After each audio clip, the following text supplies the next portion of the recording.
Hello students, आज की video में प्रश्नावली 11D को आगे सॉल्व करेंगे। तो यहाँ पे हम प्रश्न नंबर 5 सॉल्व करेंगे कि उस अति परवलय का समीकरण ज्ञात कीजिए जिसकी नियता का समीकरण दिया गया है और जिसके नाभि का निर्देशांक और साथ में उत्केंद्रता भी दी गई है। तो इसको सॉल्व करने के लिए यहाँ पे हमने एक अति परवलय बनाया है। अति परवलय दोनों साइड होता है। तो यहाँ पे हम देख रहे हैं अति परवलय के नाभि का निर्देशांक दिया गया है जिसको हमने s मान लिया, 1,1 है और नियता का समीकरण है 2x + y = 1। तो हमें इस अति परवलय का समीकरण ज्ञात करना है। तो इसके लिए यहाँ पे हम अति परवलय पे एक बिंदु P लेंगे और उस बिंदु P का निर्देशांक मान लेते हैं x, y है और फिर यहाँ पे हम P की S से दूरी निकालेंगे और फिर यहाँ पे हम P से लंब डालेंगे नियता पर और मान लेते हैं ये M है। तो यहाँ पे हम देखेंगे कि चूँकि अति परवलय की डेफिनेशन होती है कि इस अति परवलय पे स्थित कोई भी बिंदु की नाभि से दूरी और नियता से दूरी का जो अनुपात होता है वो उसकी उत्केंद्रता E के बराबर होता है। तो हम लिख सकते हैं कि PS/PM बराबर E होगा। तो यहाँ पे हम देख रहे हैं कि PS जो है वो दो बिंदुओं के बीच की दूरी के फॉर्मूले से ज्ञात किया जाएगा, जबकि PM जो है एक बिंदु से एक रेखा पर डाले गए लंब की फॉर्मूले से ज्ञात किया जाएगा। और उत्केंद्रता E का मान प्रश्न में करनी में 3 दिया गया है। तो इन सभी मानों को यहाँ पे हम रखेंगे। तो यहाँ पे हम देख रहे हैं ये हो जाएगा PS = EPM और PS की वैल्यू हम लिख सकते हैं करनी में x - 1 का होल स्क्वायर + y - 1 का होल स्क्वायर। और यहाँ पे हम देख रहे हैं कि PM की लंबाई ज्ञात करने के लिए इस पे लंब डाला जा रहा है। तो फॉर्मूला होता है AX1, तो A की वैल्यू 2 है और x1 की वैल्यू x है, प्लस BY1, तो B की वैल्यू यहाँ 1 है और y1 की वैल्यू y है और यहाँ पे 1 इस साइड लाएंगे तो C की वैल्यू -1 हो जाएगी। तो AX1 + BY1 + C बटे में हो जाएगा करनी में A² + B²। अब आगे इस समीकरण को हल करना है। E का मान यहाँ पे करनी में 3 है तो करनी में 3 रख के सॉल्व करना है। तो इस समीकरण को आगे सॉल्व करने के लिए पहले तिर्यक गुणा कर देंगे, फिर दोनों साइड का वर्ग करके समीकरण ज्ञात कर लेंगे। तो जो समीकरण प्राप्त होगा वही इस अति परवलय का समीकरण हो जाएगा। तो क्वेश्चन नंबर 5 आप लोग आगे सॉल्व कर सकती हैं और क्वेश्चन नंबर 6 जो है वो भी सेम ऐसे ही करना है। तो अब हम आगे सॉल्व करेंगे क्वेश्चन नंबर 7। फर्स्ट दिया है कि उस अति परवलय की उत्केंद्रता ज्ञात कीजिए जिसका नाभि लंब उसके अनुप्रस्थ अक्ष का आधा है। तो यहाँ पे हम देख रहे हैं कि नाभि लंब और अनुप्रस्थ अक्ष के बीच ये संबंध दिया गया है। नाभि लंब का फॉर्मूला होगा 2b² और अनुप्रस्थ अक्ष हम जानते हैं ये इक्वल होता है 2a के। आगे सॉल्व करेंगे तो 2 से 2 कट जाएगा और यहाँ पे आ जाएगा 2b² = a को इस साइड लाएंगे तो a² के इक्वल हो जाएगा। अब इसके बाद हम देख रहे हैं कि चूँकि हमें उत्केंद्रता E का मान ज्ञात करना है और E के लिए हम फॉर्मूला जानते हैं, चूँकि b² = a² ब्रैकेट में e² - 1, या फिर हम यहाँ से अगर E की वैल्यू देखें तो ये इक्वल होती है √1 + b² / a²। तो यहाँ पे हम a² की वैल्यू को रख देंगे 2b²। तो 2b² जब यहाँ पे रखेंगे तो यहाँ पे हम देख रहे हैं कि b² से b² कट जाएगा और आ जाएगा 1/2। फिर इसका अगर हम एलसीएम लेके सॉल्व करेंगे तो आ जाएगा 3/2, यानी हम देख रहे हैं कि E का मान हो जाएगा करनी में 3/2। अगला प्रश्न है 7वें का दूसरा। तो इसमें हम देख रहे हैं कि दिया गया सिद्ध कीजिए सरल रेखाएं x/a - y/b = m और x/a + y/b = 1/m सदैव एक अति परवलय पे मिलती हैं जहां m एक अचर है। तो यहाँ पे हम देख रहे हैं 2 रेखाएं दी गई हैं और कहा गया है कि ये दोनों रेखाएं जहाँ पे एक दूसरे को काट रही हैं उन सारे कटान बिंदुओं को अगर मिलाया जाए तो वो एक अति परवलय होगा। तो यहाँ पे हम देख रहे हैं कि ए और बी के एक प्रकार के मान लेते हैं और उसी मान को यहाँ पे रखते हैं। तो फिर यहाँ पे दो रेखाएं जो मिलेंगी वो जिस बिंदु पे काटेंगे उस बिंदु को लेंगे। फिर यहाँ पे हम देखते हैं कि इन मानों को परिवर्तित करेंगे और यहाँ पे भी उसी मान को परिवर्तित करके रखेंगे। फिर दोनों के कटान बिंदु भी अलग आएंगे। तो इस तरह से हम देख रहे हैं कि सारे जो कटान बिंदु आएंगे वो मिल के एक अतिपरवलय का निर्माण कर रहे होंगे। ये हमें सिद्ध करना है। तो यहाँ पे हमने सरल रेखाओं के दोनों समीकरणों को लिख लिया है और हम देख रहे हैं कि m एक अचर है। तो इस अचर पद को हटाने के लिए यहाँ पे हम समीकरण 1 और समीकरण 2 को आपस में गुणा कर देंगे, यानी हम समान पक्षों का गुणा करेंगे। तो इस साइड का हम देखते हैं गुणा होगा तो आएगा x/a माइनस y/b और गुणे में x/a प्लस y/b और इस साइड हम देख रहे हैं आ जाएगा m गुणे 1/m। तो यहाँ से हम देख रहे हैं कि a माइनस बी और a प्लस बी के फॉर्मूले से हो जाएगा x/a का होल स्क्वायर यानी x का स्क्वायर और a का स्क्वायर और फिर माइनस में आएगा y/b का होल स्क्वायर यानी y square upon b square और इस साइड हम देख रहे हैं 1 से 1 m से m कट जाएगा और यहाँ पे आ जाएगा 1, जो कि हम देख रहे हैं कि एक अतिपरवलय का समीकरण है। तो इस प्रकार से ये सिद्ध हो गया कि दोनों रेखाओं के जो कटान बिंदु हैं वो एक अतिपरवलय का निर्माण करते हैं। अब अगला प्रश्न देखते हैं, प्रश्न नंबर 8। तो इसमें दिया गया है कि उस बिंदु का बिंदु पद ज्ञात कीजिए जिसकी बिंदुओं 5,0 और -5,0 से दूरी का अंतर 2 है। यानी हम देख रहे हैं कि मान लीजिए कोई बिंदु है और उस बिंदु की हम इससे दूरी और इससे दूरी निकालते हैं। मान लीजिए पॉइंट ए है और ये पॉइंट बी है, तो हम उसकी ए से दूरी और बी से दूरी निकालते हैं तो दोनों दूरियों का जो अंतर होता है वो 2 के बराबर आ रहा हो। तो इस तरह के जितने भी बिंदु हैं उन सभी बिंदुओं का बिंदु पथ हमें ज्ञात करना है, यानी उनके मिलने से बनने वाली जो आकृति है उसे ज्ञात करना है, उसका समीकरण। तो यहाँ पे अब हमने मान लिया कि जो चर बिंदु है वो मान लेते हैं P है और दिए गए बिंदु 5,0 बिंदु A है और -5,0 B है। तो अब प्रश्न में दिया गया है कि अगर हम इस बिंदु की इन दोनों बिंदुओं से दूरी निकालते हैं तो A से दूरी PA कहलाएगी और B से दूरी जो है वो PB कहलाएगी। तो कहा गया है कि इनकी जो दूरियां हैं इनका अंतर 2 के बराबर है। तो मान लेते हैं कि जो बिंदु P है वो x, y है। तो x, y की हम इस बिंदु से दूरी ज्ञात करेंगे तो उसके लिए फॉर्मूला हो जाएगा x - 5 का होल स्क्वायर प्लस y - 0 का होल स्क्वायर। फिर वैसे ही यहाँ पे हम बिंदु P की B से दूरी ज्ञात करेंगे तो सेम वैसे ही फॉर्मूला लिख सकते हैं कि √x माइनस फिर -5 यानी प्लस हो जाएगा 5 का होल स्क्वायर प्लस y - 0 का होल स्क्वायर और इस साइड हो जाएगा 2। अब हम देख रहे हैं समीकरण को सॉल्व करना है तो वर्ग करना होगा, लेकिन अगर दोनों करड़ी को हम एक साइड रखेंगे तो सॉल्व करने में आगे कठिनाई होगी। तो इसको आगे सॉल्व करने के लिए हम एक √ को इस साइड भेज देंगे। तो इस साइड आ जाएगा करनी में x - 5 का whole square plus y square और इक्वल टू 2 माइनस करनी में x + 5 का होल स्क्वायर प्लस y का स्क्वायर। अब इसके बाद दोनों पक्षों का वर्ग करेंगे।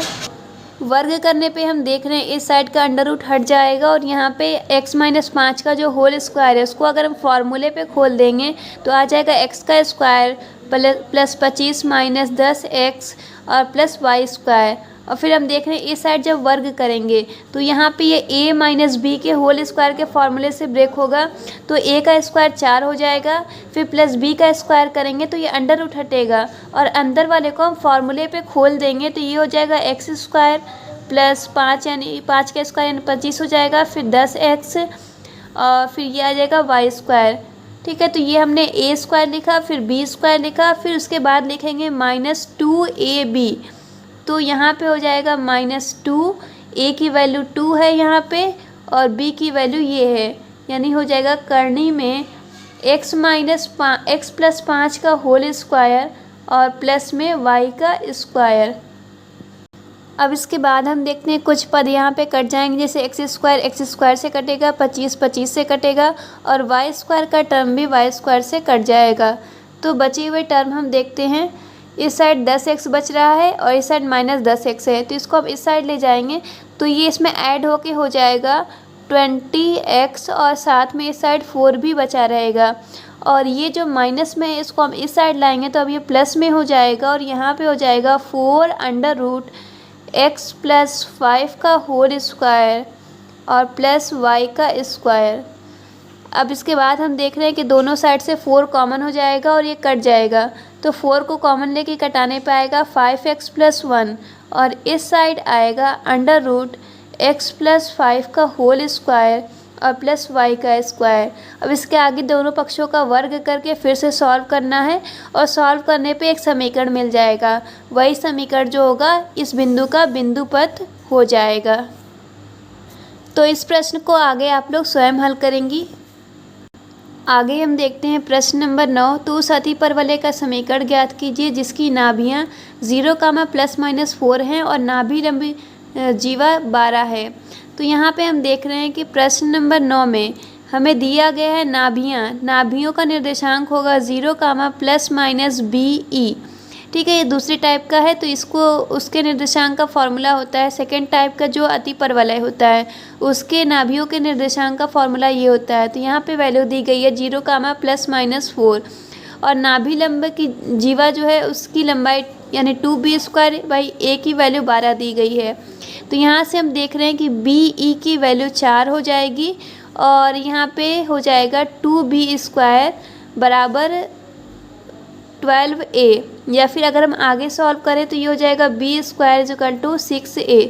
तो यहाँ पे हम देख रहे हैं कि चूँकि अतिपरवलय का समीकरण ज्ञात करना है तो हमें a और b की वैल्यू ज्ञात होनी चाहिए। तो यहाँ से तो हमें a और b की वैल्यू ज्ञात करनी है तो फॉर्मूला यूज़ करेंगे कि चूँकि ये सेकेंड टाइप का परवलय है अतिपरवलय, इसलिए इसके लिए फॉर्मूला होगा a² = b² ब्रैकेट में e² -1 अंदर मल्टीप्लाई करेंगे तो ये हो जाएगा BE का होल स्क्वायर माइनस B² बराबर a²।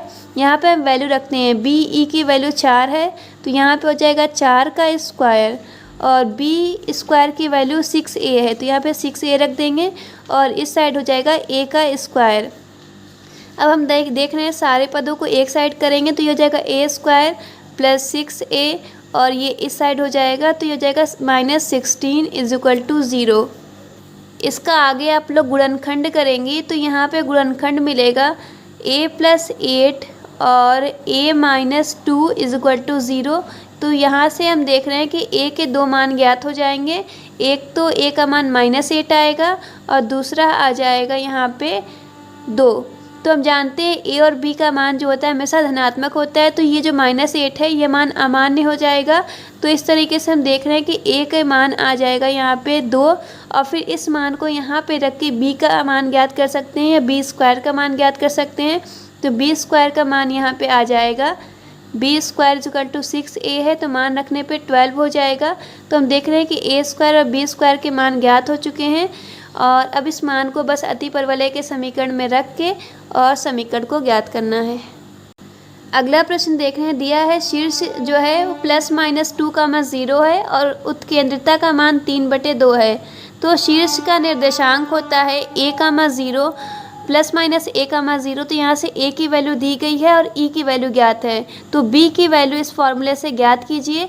और फिर इसको ज्ञात करने के लिए इस समीकरण का उपयोग नहीं करेंगे। समीकरण होगा b² = a² ब्रैकेट में e² -1। तो a और b की वैल्यू जब ज्ञात हो जाएगी तो उसको अतिपरवलय के समीकरण में रख के समीकरण को ज्ञात कर सकते हैं।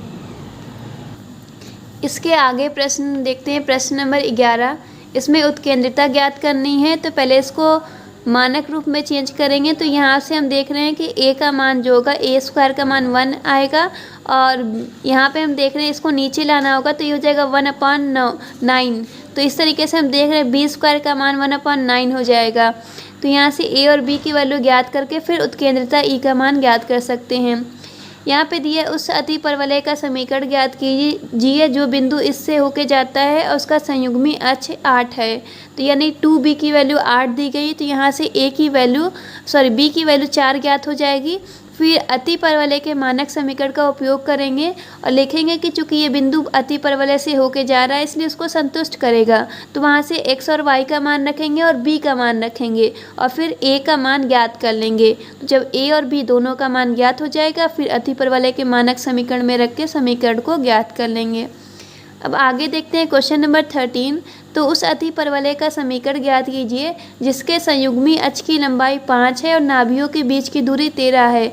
तो संयुग्मी अक्ष यानी हम देख रहे हैं 2b की वैल्यू दी गई है 5 और नाभियों के बीच की दूरी जिसको हम कहते हैं 2ae इसकी वैल्यू दी गई है 13।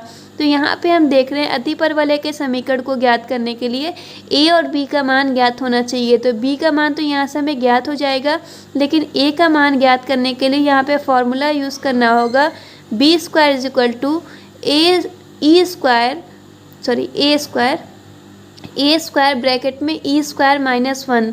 फिर अंदर अब मल्टीप्लाई करने पे ये हो जाएगा b square is equal to ae का होल स्क्वायर और माइनस a स्क्वायर। तो यहाँ से b स्क्वायर की b की वैल्यू 5/2 रखिए और ae की वैल्यू 13/2 रखिए और रख के a स्क्वायर का मान ज्ञात कर लीजिए। फिर a और b का मान ज्ञात हो जाएगा तो फिर अति परवलय का समीकरण आप ज्ञात कर सकती हैं।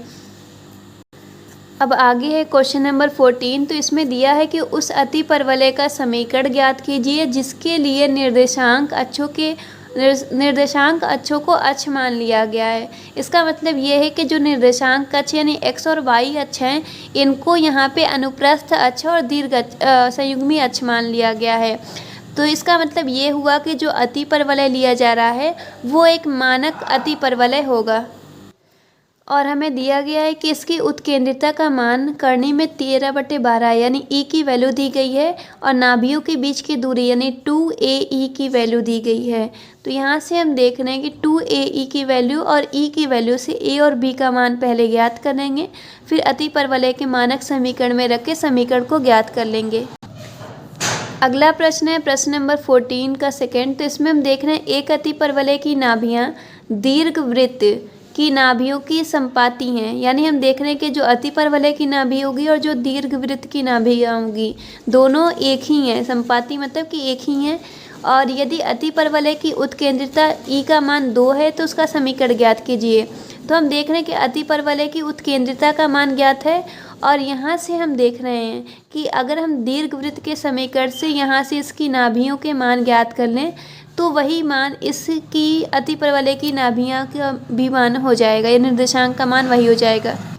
तो यहाँ पे हम देख रहे हैं दीर्घवृत्त का समीकरण दिया गया है तो इसको मानक रूप में चेंज करेंगे। तो यहाँ पे इस साइड हमें 1 लाना है तो हम दोनों पक्षों में 225 से भाग दे देंगे। तो यहाँ पे हम 225 से भाग देंगे तो ये 9 से कटेगा और कटने के बाद यहाँ पे आ जाएगा 25 आ जाएगा। और यहाँ पे हम देख रहे हैं कि इसको कटाएंगे तो यहाँ पे आ जाएगा कटने के बाद 9 और इस साइड 1 हो जाएगा। या फिर अगर इसको हम मानक रूप में लिखें तो लिख सकते हैं x² बाई 5 का square plus y square by 3 square is equal to 1। तो यहाँ से हम देख रहे हैं कि इसके लिए a और b का मान ज्ञात हो गया है। a का मान 5 हो जाएगा और b का मान 3 हो जाएगा। तो हमें यहाँ पे हमें इनकी नाभियों के मान निर्देशांक ज्ञात करने हैं और नाभियों का निर्देशांक होता है +- ae, 0। यानी हम देख रहे हैं कि पहले हमें e की वैल्यू को ज्ञात करना है और e के लिए फॉर्मूला होता है दीर्घवृत्त का कि 1 - b square by a square.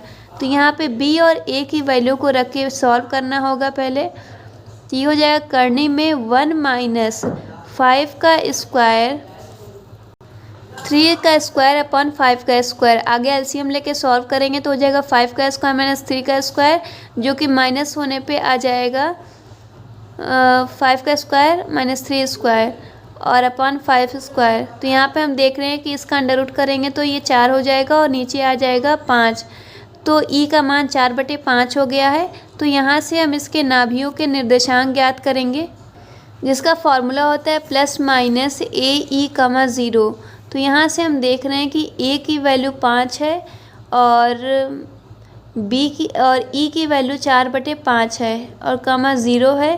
तो यहाँ से ये कटेगा और आ जाएगा +-4, तो दीर्घवृत्त की नाभियों के निर्देशांक ये ज्ञात हो गए। और चूंकि दिया गया है कि दीर्घवृत्त की नाभियाँ और अतिपरवलय की नाभियाँ समपाती हैं, तो हम लिख सकते हैं कि जो अतिपरवलय की नाभियों के निर्देशांक होंगे वो भी +-4, होंगे। और चूंकि प्रश्न में हमें दिया गया है कि जो अतिपरवलय है उसके उत्केंद्रिता ई का मान 2 है, तो यहाँ पे हम लोग ई के मान को यहाँ पे 2 रखेंगे। और चूंकि हम इसको ई से डिनोट कर रहे हैं, इसलिए इसके लिए ई डैश का यूज़ करते हैं, तो ई डैश का मान 2 हो जाएगा। अब इसके बाद हम देखते हैं कि चूँकि अतिपरवलय के जो नाभियाँ होती हैं उनके निर्देशांक के फॉर्मूला होता है +-AE, 0, तो इनके लिए अगर डैश यूज़ करें तो A डैश E डैश, 0 होगा। तो यहाँ से भी हम लिख सकते हैं कि AE का मान जो है या A डैश E डैश का जो मान है वो 4 है। तो यहाँ से हम E की वैल्यू को, E डैश की वैल्यू को 2 रखेंगे, तो A डैश की वैल्यू हमें 2 ज्ञात हो जाएगी। तो A डैश की वैल्यू ज्ञात हो गई है। अब B डैश की वैल्यू ज्ञात कर लेंगे तो अतिपरवलय का समीकरण ज्ञात हो सकता है। तो आगे हमें B डैश की वैल्यू ज्ञात करनी है, तो उसकी वैल्यू ज्ञात करने के लिए फॉर्मूला यूज़ करेंगे B डैश का square A dash square bracket में E डैश स्क्वायर -1। तो यहाँ पे आगे हम A डैश और E की वैल्यू को रखेंगे। तो A डैश की वैल्यू यहाँ पे 2 है, तो ये हो जाएगा 2 का स्क्वायर, और E की वैल्यू यहाँ पे भी 2 है, तो ये हो जाएगा 2 का स्क्वायर -1। तो यहाँ से आ जाएगा 3 और यहाँ से 4, तो यानी 12 हो जाएगा। तो B डैश के स्क्वायर की वैल्यू हो गई है 12। अब हम अतिपरवलय के मानक समीकरण को लिखें तो उसका समीकरण होता है x का square by A dash square plus -y square by B dash square =1। बस यहाँ पे हमें A डैश और B डैश की वैल्यू रखनी है। तो इस प्रकार से समीकरण ज्ञात हो जाएगा x square by 2 square -y square by 12 =1। अब अगला और लास्ट क्वेश्चन है 15। तो इसमें हम देख रहे हैं 2 अतिपरवलय के समीकरण दिए गए हैं और उनकी उत्केंद्रिता का मान E1 और E2 दिया गया है। तो सिद्ध करना है कि ये समीकरण यानी 1/E1 का स्क्वायर प्लस 1/E2 का स्क्वायर =1 होगा। तो सबसे पहले यहाँ से हमें E1 की वैल्यू ज्ञात करनी होगी और फिर यहाँ से E2 की वैल्यू, उन दोनों वैल्यू को यहाँ पे रखना है। तो E1 की वैल्यू आप ज्ञात करेंगे तो ये हो जाएगा करनी में 1 + B square by A square, और अगर E1 का स्क्वायर करेंगे तो हो जाएगा 1 + B square by A square, जिसको LCM लेके आप निकाल सकती हैं। वैसे ही यहाँ पे जब E2 की वैल्यू निकालेंगी तो ये हो जाएगा E2 = करनी में 1 + A square by B square. तो वहाँ से E2 स्क्वायर की वैल्यू ज्ञात कर सकती हैं। इसके बाद E1 स्क्वायर और E2 स्क्वायर दोनों वैल्यू जो ज्ञात होगी इसको यहाँ पे पुट करके सॉल्व करेंगी तो वो राइट हैंड साइड 1 के इक्वल आ जाएगा, और इस तरह से ये समीकरण जो है प्रूफ हो जाएगा।